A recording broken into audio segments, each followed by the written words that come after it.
अच्छा, अब हम ये देख लेते हैं कि लेट्स सपोज हमारे पास कोई बटन है, हमने इवेंट्स को किस तरह हैंडल करना है। Okay, so we have a button.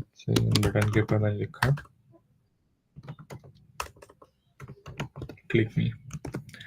ठीक है, अब नॉर्मल HTML में क्या होता था, हम ऑन क्लिक के ऊपर जो है वो उसको फंक्शन का नेम देते थे। ठीक है, अब यहाँ पे मैं सबसे पहले तो एक फंक्शन बना देता हूँ, वो फंक्शन कॉल होगा इस बटन के क्लिक होने में। सही है, सो हैंडल क्लिक, जिसके अंदर सिंपल मैं एक गेट कर देता हूँ क्लिक।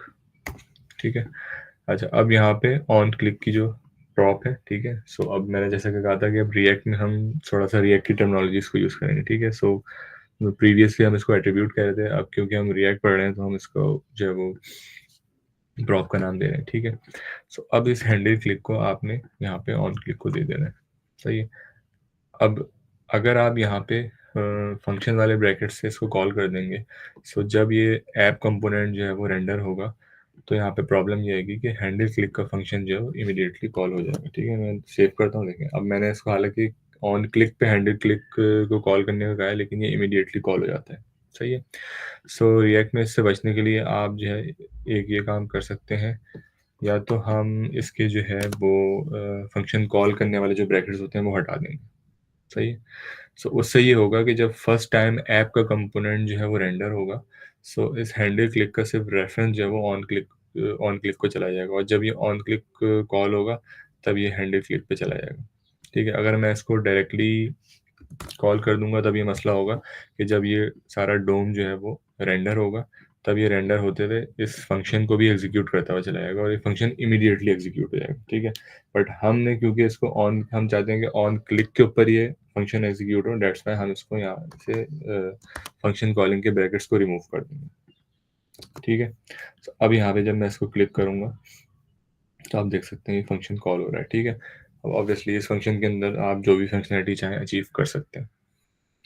अच्छा, अब यहाँ पे एक सवाल ये होगा कि व्हाट अबाउट पैरामीटर्स। सही है, अब इस सिचुएशन में हम पैरामीटर्स जो है वो पास नहीं कर सकते। ठीक है, सो अगर आपको पैरामीटर पास करने हैं तो उसके लिए यहाँ पे आपने एक एरो फंक्शन देना है एनोनिमस। ठीक है, एक एरो फंक्शन देना है, उस एरो फंक्शन के अंदर आपने इस हैंडल क्लिक को रखना है लाइक दिस।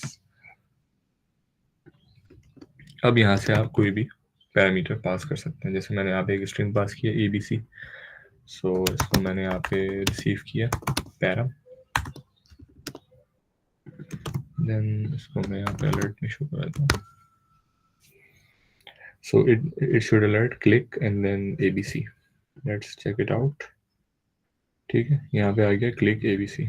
ठीक है, सो अगर आपने क्लिक करते हुए कोई पैरामीटर पास करने हैं तो ऑब्वियसली आपने ये नोटेशन, आपने सिंटैक्स यूज़ करना है। सिंपल, इसमें कुछ भी नहीं है, आपने एक एनोनिमस एरो फंक्शन बनाया और उस एरो फंक्शन के अंदर जो है वो फंक्शन कॉल कर दी। ठीक है, it will also help you like if on click के ऊपर आपने मल्टीपल आपने टास्क परफॉर्म करना है। ठीक है, तो आप यहाँ पे एक प्रॉपर फंक्शन बना सकते हैं और उसके अंदर यहाँ पे आप हैंडल क्लिक के अलावा लेट सपोज कोई और फंक्शन भी कॉल करना है तो वो एक से ज़्यादा यहाँ पे आप काम कर सकते हैं। ठीक है, बट फॉर मैं यहाँ पे एक सिंगल फंक्शन कॉल कर रहा हूँ, सो एरो फंक्शन का ये रूल है कि अगर आप सिंगल लाइन में इसको लिख रहे हैं तो आपको ब्रैकेट्स लगाने की ज़रूरत नहीं है। सही है, सो डेट्स वाई यहाँ पे मैंने ब्रैकेट यूज़ नहीं किए। I hope it make sense. Okay.